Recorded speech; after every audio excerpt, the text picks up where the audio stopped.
السلام علیکم۔ قرآن سے آپ نے امامت لینی ہے، ڈائریکشن لینی ہے، تو پھر ہدی و رحمت و موعظۃ للمتقین و ذکر للذاکرین فبأئی حدیث بعد یؤمنون، فرقان، سلطان، حجت، یہ تمام تر چیزیں آپ کو اس لیے لینی پڑیں گی کہ آپ نے امامت لینی ہے، رہنمائی لینی ہے۔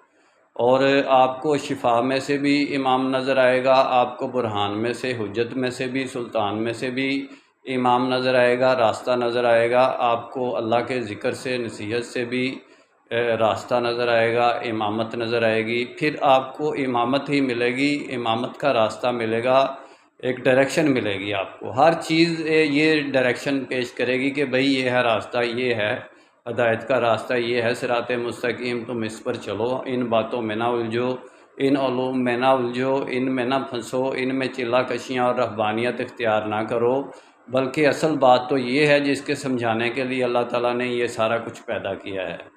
میرا کام اسلامک ورلڈ کی امن اور یونائٹی کا ہے۔ انشاءاللہ ڈیٹیل میں بات پھر ہوگی۔ نسبت، وحدت، خدمت، خیر کے ساتھ۔ اللہ حافظ۔